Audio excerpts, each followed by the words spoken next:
عید الاضحیٰ اور قربانی، اسلام، یہودیت، عیسائیت اور ہندومت جیسے مذاہب میں قربانی کا تصور۔ زمانہ قدیم میں جانوروں کی قربانی دی جاتی تھی۔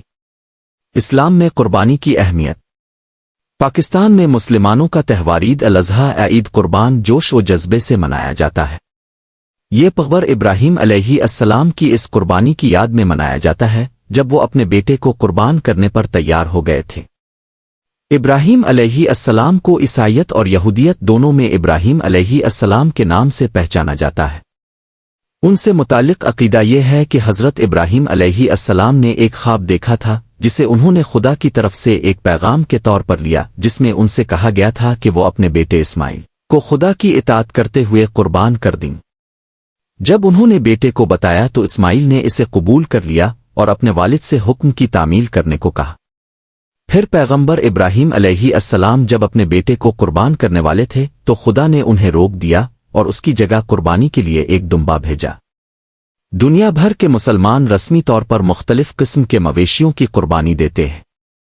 روایتی طور پر قربانی ان لوگوں پر لازم ہے جن کے پاس ایسی دولت ہے جو ان کی ضرورت سے زیادہ ہے۔ تو دوسرے بڑے مذاہب میں قربانی کے بارے میں کیا تصورات ہیں؟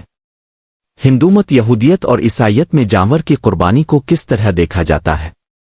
یہودیت۔ کچھ یہودی تہواروں میں آج بھی جانور قربان کیے جاتے ہیں۔ تاخن اسلام میں بہت سی ایسی چیزیں ہیں جو اسلافات اور یہودیت میں بھی مشترک ہیں۔ برطانیہ کے لیو بیک کالج میں تعلیمی خدمات کے سربراہ ربی گیری سومرز کا کہنا ہے کہ یہودی صحیفوں میں مختلف قربانیوں کی وضاحت کی گئی ہے، جن میں سے ہر ایک کے مخصوص اوقات اور مقامات ہیں۔ وہ کہتے ہیں آج کل ہم ان قربانیوں پر عمل نہیں کرتے کیونکہ جن مقامات پر یہ رسومات ادا کی جاتی تھیں وہ اب موجود نہیں ہیں۔ اس کے جگہ آج ہم عبادات کے ذریعے ان قربانیوں کو یاد کرتے ہیں۔ ربی ڈاکٹر بریڈلی شیوٹ آرسن امریکن یہودی یونیورسٹی کے نائب صدر اور Ziegler school of Rabbani studies کے الفابنر اینڈ روزلین گولڈسٹائن ڈین ہیں۔ وہ کہتے ہیں کہ رومیوں کے ہاتھوں دوسرے ہیکل کی تباہی کے بعد یہودیت میں جانوروں کی قربانی کی اجازت نہیں تھی۔ بہت سے لوگوں کا خیال ہے کہ اب اس پر مستقل طور پر پابندی عائد کر دی گئی ہے، جبکہ کچھ کا خیال ہے کہ مسیح کے آنے کے بعد اسے بحال کر دیا جائے گا۔ ہیکل سے مراد ٹیمپل ماؤنٹ ہے جو یروشلم کے پرانے شہر میں ہوا کرتا تھا اور جہاں آج مسجد اقصیٰ ہے۔ یہودی اس یقین کے ساتھ ہیکل کی تعمیر نو کے لیے دعا کرتے کہ وہ وہاں جانوروں کی قربانی دوبارہ شروع کر سکیں۔ اگرچہ زیادہ تر یہودی ہیکل کی غیر موجودگی کی وجہ سے جانوروں کی قربانی نہیں کرتے ہیں، تاہم یروشلم میں کچھ گروہ جیسے سامری اب بھی فصح کے تہوار کے دوران قربانی کرتے ہیں۔ دوسرے لوگ قربانی کے جانور کے مساوی رقم عطیہ کر دیتے ہیں۔ چاہے بھیڑ ہو، بھینس ہو، گائے ہو یا بکری، قربانی کا جانور مذہبی طور پر موزوں کوشر ہونا چاہیے۔ ڈاکٹر آرٹسن کہتے ہیں صرف کوشر جانوروں کو ذبح کرنے کی اجازت تھی، جن میں سے کچھ کو قربان گاہ پر جلایا گیا تھا، کچھ کو پادریوں کے اہل خانہ کو دیا گیا تھا اور کچھ کو قربانی دینے والوں اور ان کے اہل خانہ نے کھا لیا تھا۔ اگرچہ براہ راست قربانی عام نہیں ہے، لیکن گوشت کا استعمال بہت سے تہواروں کا لازمی حصہ ہے۔ جانوروں کی قربانی کے لیے یہودی رسومات متنوع ہیں اور قربانی کے مقصد کے مطابق مختلف ہیں۔ اس سے قبل یہودیت کے 3 مذہبی تہوار پیسہ، فصح، شوت، تہواروں کا ہفتے اور سکوٹ، خیموں کا تہوار، جانوروں کی قربانی کے حوالے سے اہمیت رکھتے تھے۔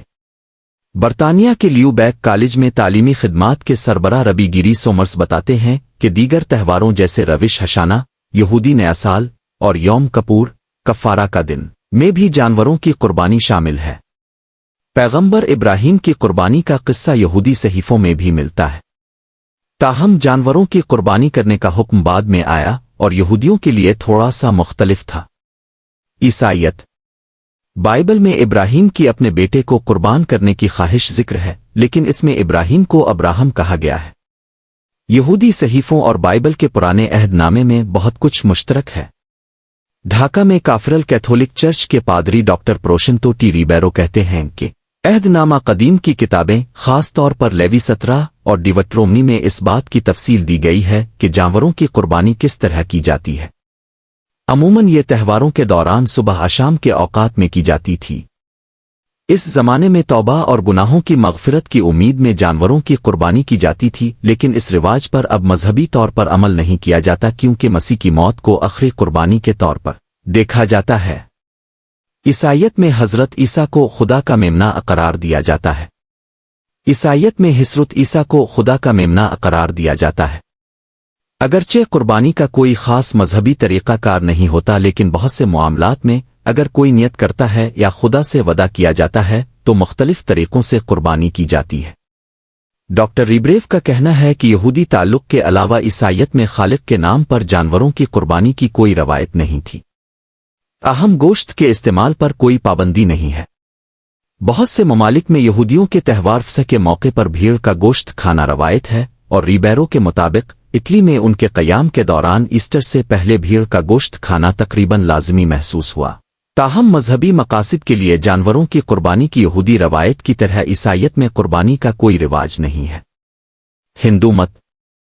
انڈین ریاست آسام کے کاماکیا مندر میں دیودھنی تہوار کے دوران ایک پجاری قربانی کا بکرا تھامے رقص کر رہا ہے۔ اگرچہ ہندو مت میں جانوروں کی قربانی کے موضوع پر تنازعات ہیں، لیکن ہندوؤں کے ایک حصے میں اس پر عمل کیا گیا ہے۔ مثال کے طور پر انڈیا اور بنگلہ دیش کے بہت سے حصوں میں مذہبی رسومات میں جانوروں کی قربانی دی جاتی ہے، جس میں درگا پوجا اور کالی پوجا جیسے تہوار شامل ہیں۔ چٹاگانگ یونیورسٹی کے سنسکرت شعبہ کے اسسٹنٹ پروفیسر ڈاکٹر کوشل برن چکرورتی کہتے ہیں کہ مختلف قدیم ہندو صحیفے جیسے رامائن، مہا بھارت اور مقدس کتابیں جیسے پران جانور کی قربانی کا حوالہ دیتی ہیں۔ وہ مزید بتاتے ہیں کہ ہندو مت کی قدیم مذہبی کتابوں میں سے ایک رگ وید میں اس بات کا ذکر ہے کہ قربانی کے جانور کو آزادی ملتی ہے اور وہ غلامی سے آزاد ہو جاتا ہے۔ سنہ 1500 اور 500 قبل مسیح کے درمیان ویدک دور میں جانوروں کی قربانی عام تھی۔ گوشت دیوتاؤں کو پیش کیا جاتا تھا اور پھر دعوتوں میں کھایا جاتا تھا۔ تاہم جدید انڈیا میں جانوروں کی قربانی کے عمل کے بارے میں ماہرین کے درمیان مختلف آرا ہے۔ ڈاکٹر چکرورتی کہتے ہیں کہ کچھ قدیم مندروں میں جانوروں کی قربانی اب بھی کی جاتی ہے۔ انہوں نے بنگلہ دیش میں ڈھکیشورا اور انڈیا میں تریپورا سندری، کاماکیا اور کالی گھاٹ کالی جیسے مندروں کا حوالہ دیا۔ تاہم ہندو مت کی ایک اور ماہر ڈاکٹر روہنی دھرم پال کہتی ہیں کہ وہ جدید انڈیا میں بڑے پیمانے پر جانوروں کی قربانی کے بارے میں نہیں جانتی۔ ڈاکٹر چکرورتی کا کہنا ہے کہ ہندو مت میں جانوروں کی قربانی کے جدید طریقوں میں اکثر قربانی کی روحانی اہمیت کے بجائے خود کو مطمئن کرنے، مقابلے لطف اندوزی پر زور دیا جاتا ہے۔ انہیں لگتا ہے کہ اس سے اس کی حرمت کم ہو جاتی ہے۔ انڈیا میں متعدد گروپوں نے رضاکارانہ طور پر مختلف مندروں میں جانوروں کی قربانی روک دی ہے اور مذہبی مقاصد کے لیے جانوروں کو ذبح کرنے پر پابندی کی حمایت کی ہے۔ سری لنکا نے ہندوؤں کی جانب سے جانوروں کی قربانی پر پابندی عائد کر دی ہے، جبکہ نیپال میں کچھ لوگوں نے رضاکارانہ طور پر تہواروں پر جانوروں کی قربانی کو ختم کر دیا ہے۔